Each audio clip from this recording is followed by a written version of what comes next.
حمد و صلات کے بعد قرآن مجید سورہ بقرہ اللہ تبارک و تعالیٰ نے ارشاد فرمایا یا ایھا الذین آمنوا کتب علیکم الصیام، اے ایمان والو تم پر روزے فرض کیے گئے، کما کتب علی الذین من قبلکم، اسی طرح جس طرح تم سے پہلے لوگوں پر فرض کیے گئے تھے، لعلکم تتقون، تاکہ تم پرہیزگار ہو جاؤ، متقی ہو جاؤ، اللہ سے ڈرنے والے بن جاؤ، گناہوں سے بچنے والے بن جاؤ، اپنی زندگی کو رب رسول کے احکامات کی روشنی میں گزارنے والے بن جاؤ۔ روزہ ایک پریکٹس ہے، ایک مجاہدہ ہے، ایک جد و جہد ہے۔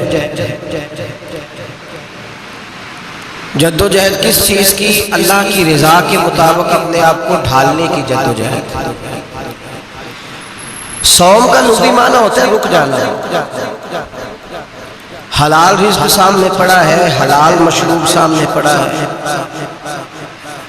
حلال رشتہ بیوی کا موجود ہے، لیکن ان سب چیزوں سے حالت روزہ میں رکنا، اللہ کی رضا کے لیے رکنا، اس کا نام روزہ ہے۔ صوم کا معنی رکنے کے ہیں، پرہیز کرنے کے، بچنے کے۔ ہر چیز موجود ہے لیکن اللہ کا حکم نہیں ہے تو لہٰذا کھا نہیں سکتا۔ تو رب فرماتے ہیں جب جائز چیز ہے تو میری مرضی کے بغیر میرے حکم کے نہیں کھا سکتا، تو نے رکنا ہے تو حرام کیسے کھا لیتا ہے؟ جائز چیز کے لیے تجھے حکم ہے، میں کہوں تو کھائے گا، میں کہوں تو نہیں کھائے، میں نے حکم دے دیا جائز ہے، روٹی ہے، کھانا ہے، گوشت ہے، تیری فریج میں پڑا سارا، تو با اختیار ہے، منہ میں دانت بھی ہے، ہضم کرنے کو ہاضمہ بھی ہے، بھوک کی شدت بھی ہے، پر میری اجازت کے بغیر تو کھا سکتا، روزہ رکھ لیا، تجھے حکم نہیں کہ تو کھائے۔ جب جائز چیز میری مرضی کے بغیر نہیں کھا سکتی تو ناجائز کیسے کھائے؟ میرے نبی پاک علیہ السلام نے اپنے خوبصورت الفاظ کے اندر اس مفہوم کو بیان فرمایا۔ محبوب پاک صلی اللہ علیہ وسلم فرماتے جس نے جھوٹ نہیں چھوڑا، غیبت نہیں چھوڑی، برائی نہیں چھوڑی، اللہ کو اس کے بھوکے پیاسے رہنے کی کوئی ضرورت نہیں۔ وہ کاہے کا رکا ہے؟ جب کوئی کام تو اس نے اللہ کی رضا والا کیا نہیں۔ روزہ رکھ کے دغا کر رہا ہے، روزہ رکھ کے جھوٹ بول رہا ہے، روزہ رکھ کے کم ماپ رہا ہے، تول رہا ہے، دھوکہ دے رہا ہے، رشوت لے رہا ہے، فراڈ کر رہا ہے، حرام کا مال اکٹھا کر کے کہتا ہے اس میں سے چلو 10 دیگیں بھی پکا دیں۔ وہ بھائی جو کام اللہ نے تجھے کرنے کو حکم دیا تھا جب تو وہ بجا ہی نہیں لا رہا، مقصد روزہ ہی تو حاصل لعلکم تتقون، روزے کا مقصد یہ ہے کہ تو پرہیزگار ہو جائے۔ میرے نبی پاک علیہ السلام کی بارگاہ عالی مرتبت میں 2 عورتیں آئیں، یہ چیزیں کھا لو، کہنے لگی محبوبہ ہم نے روزہ رکھا ہوا ہے۔ فرمایا نہیں تمہارا تو روزہ نہیں ہے، حضور رکھا ہوا ہے روزہ، سحری سے لے کر اب تک کچھ نہیں کھایا، شام تک بھی نہیں کھائیں گی۔ محبوب نے فرمایا ذرا کہہ تو کرو، الٹی تو کرو۔ کہہ کی تو ان کے حلق سے خون بھی نکلا اور گوشت کے لوچڑے بھی نکلے، پھوٹیاں بھی نکلی۔ نبی پاک نے فرمایا وہاں بیٹھ کے تم نے اپنے جاننے والوں کی غیبت نہیں کی، چغلی نہیں کھائی؟ خاموش ہو گئی، گردنیں جھک گئی۔ نبی پاک نے فرمایا تم نے قرآن نہیں پڑھا کہ جو اپنے بھائی کی غیبت کرتا ہے وہ مردہ بھائی کا گوشت کھاتا ہے؟ تو گوشت کھا کے بھی تمہارا روزہ رہ گیا ہے۔ اس طرح کا روزہ ہے کہ صاحب روزہ رکھ کے نہ رکھنے والوں کو تنقید کر رہے ہیں۔ تراویحاں پڑھ کے نکلے ہیں تو کہتے ہیں میں اکیلا ہی نیک ہوں، باقی تو محلے میں کوئی پڑھتا ہی نہیں۔ یہ کیسا تیرا روزہ کہ تو روزہ رکھ کے تو اس کے مقصد کو نہیں سمجھا؟ لعلکم تتقون، روزہ دار تو وہ ہے کہ روزہ رکھا ہوا ہے، کھانے بھی سے رکا ہے، پینے سے بھی رکا ہے، عمل زوجیت سے بھی رکا ہے، پھر وہ جھوٹ سے بھی رکے، غیبت سے بھی رکے، بدنگاہی سے بھی رکے، حرام خواری سے بھی رکے ساری چیزوں سے۔ یہ بتلائیے کہ روزے کی حالت میں اپنی بیوی کے پاس جانا منع ہے تو غیر محرم کو دیکھنا جائز ہے؟ ہمارے ٹی وی پہ میں نے پہلے بھی کہا تھا کہ ہم ٹھیکیدار اور ذمہ دار نہیں ہیں مذہب کے، یہاں ہمارے آنے سے پہلے بھی کوئی بیٹھا تھا، ہم مریں گے تو یہاں ہم سے بڑے بڑے نیک لوگ بیٹھے، کوئی بندہ ذمہ دار نہیں ہے۔ بڑے بڑے کج کلا، صاحب جبہ و دستار، بڑے بڑے صاحب بصیرت، آئمہ، فقہاء، علماء، زعماء، نقباء، صوفیاء، اولیاء، غوث، قطب، ابدال، اوتاد، قطب الاقطاب، جانے کون کون آئے، علماء آئے، مفسرین آئے، محدثین آئے، گزر گئے۔ ہم تو خاک نشین لوگ ہیں، تھوڑا کام کرنے والے، تھوڑی صلاحیت رکھنے والے، لیکن بھائی اگر کرتے ہیں تو ایک کام کرتے ہیں، ساتھ دوسرا نہیں کرتے۔ یہ کس طرح کا دین سکھانے لوگ نکلے کہ شوال سے لے کر شعبان تک گانا سنایا جائے گا، شعبان سے لے کر شوال تک ناچ گانا کیا جائے گا، شوال سے لے کر شعبان تک دھما چوپڑی ہوگی، رمضان آئے گا تو حدیثیں سنائی جائیں گی، رمضان آئے گا تو لوگوں کو قرآن پڑھ کے سنایا جائے گا۔ یہ مذہب باز نہیں ہے کہ گویے مذہب سکھائیں گے، ایکٹر مذہب سکھائیں گے، یہ مذہب باز نہیں ہے کہ ایک گلاس کے اندر پہلے شراب پی لو پھر اسی گلاس میں رمضان آئے تو شہد بانٹنا شروع کر دو، یہ باز نہیں، یہ میرے رسول اللہ کا مذہب ہے۔ اگر تمہیں شوق ہے دین سیکھنے سکھانے کا، یکم رمضان کو توبہ کرو اور کہو کہ ہم ٹی وی پہ بیٹھ کے حدیثیں سنائیں گے تو سارا سال سنائیں گے، اور جس زبان سے حدیث نکلے گی پھر اس سے کبھی گندا گانا نہیں نکلے گا، پھر کبھی ناچ گانا نہیں ہوگا۔ یہ کون سا مذہب ہے جو بیویاں سکھا رہی ہیں؟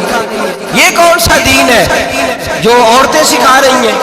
میرے رسول پاک صلی اللہ تعالیٰ علیہ وآلہ وسلم کا وہ مذہب ہے کہ میرے اعلیٰ حضرت فاضل بریلوی رحمۃ اللہ علیہ نے فرمایا مرد کے لیے جائز نہیں کہ وہ عورت کی زبان سے میلاد بھی سنے، نعت بھی سنے، مرد کے لیے جائز نہیں، مرد کو مرد سکھائے گا، عورت سکھائے گی تو عورتوں کو سکھائے گی۔ بے شک آپ سویرے فتویٰ دیجئے کہ چھوٹی سی مسجد میں بیٹھ کے، چھوٹے سے کونے میں بیٹھ کے چھوٹا سا مولوی، اور وہاں تو اتنے بڑے مفتی ٹی وی پہ بیٹھے ہوئے، وہ غلط ہے تو صحیح ہے، کیسے ہو گئے؟ سنو، میرے نبی پاک علیہ السلام کے مذہب کا حسن یہ ہے، اسلام کہتا ہے ایک نظر بی بی کو دیکھا کسی نے غلطی سے تو معافی ہو جائے گی، دوسری نظر شہوت سے دیکھا تو حرام ہے اس کے لیے، وہ پاکستان کا مولوی ہو یا سعودی عرب کا شاہ ہو، کسی کے لیے عورتوں کے بیچ پھرنا اٹھنا بیٹھنا جائز ہے۔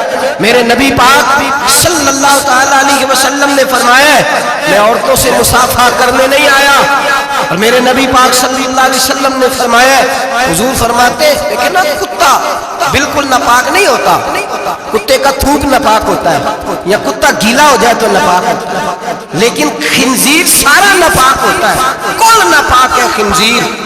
نبی پاک نے فرمایا خنزیر بھی ہو اور گند میں لتھڑا ہوا بھی ہو، پیشاب میں لتھڑا ہوا ہو، گوبر میں لتھڑا ہوا ہو، پخانے اور فضلے میں لتھڑا ہوا خنزیر ہو، اس کا جسم تیرے ساتھ ٹکرا جائے تو اتنا برا نہیں جتنا غیر محرم عورت کا وجود تیرے ساتھ ٹکرا جائے تو برا ہے۔ اس حد تک میرے نبی پاک صلی اللہ علیہ وسلم اور گنبد کے معاملے میں فتویٰ دینے والے، یا رسول اللہ کہنے پر کفر کا فتویٰ دینے والے اور بڑی بڑی باتیں کرنے والے خاموش کیوں ہو گئے؟ یا ایھا الذین آمنوا لا تتخذوا اليہود والنصارى اولیاء، اللہ فرماتا ہے یہودیوں اور عیسائیوں کو دوست نہ بناؤ، یہ تمہارے دوست ہو سکتے، یہ تمہارے سجن ہو سکتے؟ جب عرش کا مالک کہہ رہا ہے سجن نہیں ہو سکتے تو تو دوستی کی بات کیسے بڑھا رہا ہے؟ یا رسول اللہ ہمارے سجن کون ہو سکتے ہیں؟ فرمایا تمہارا دوست وہ ہو سکتا ہے جو محمد عربی کا غلامی کرنے والا ہو، جو رسول اللہ کی نوکری کرنا ہو دوست ہوگا، دوسرا دوست ہو سکتا؟ کوئی ایکٹر مذہب نہیں سکھائے گا، کوئی گویہ مذہب نہیں سکھائے گا۔ حضرت جناب سیدنا جنید بغدادی، بغداد کے پیر سے کسی نے پوچھا تھا آج سے 1100-1200 سال پہلے، وہ تو زمانہ ویسے نیکی اور پرہیزگاری کا تھا، کہا بابا جی مرد اور عورت نیک ہو، بغیر پردے کے، بغیر حجاب کے، بغیر دیوار کے بیٹھ کر ایک دوسرے کو دین سکھا سکتے ہیں؟ حضرت صاحب بتائیے مرد اور عورت نیک ہو تو بغیر پردے اور حجاب کے ایک دوسرے کو دین سکھا سکتے ہیں؟ حضرت جنید بغدادی فرمانے لگے سکھانے والا حسن بصری ہو اور سیکھنے والی رابعہ بصری ہو تو پھر بھی بغیر پردے کے بیٹھنے کی اجازت نہیں۔ تو مفتی صاحب کو اجازت کس نے دی؟ مولانا صاحب کو اجازت کس نے دی؟ بڑا وہ نہیں ہوتا جو ٹی وی پہ زیادہ آتا ہے، بڑا وہ ہوتا ہے جو رسول اللہ کے دین پہ عمل زیادہ کرتا ہے۔ حضرت عبداللہ ابن مسعود رضی اللہ تعالیٰ عنہ فرماتے ہیں زیادہ باتیں کرنے والا عالم نہیں ہوتا۔ حضور پھر عالم کون ہوتا ہے؟ فرمایا پڑھو قرآن،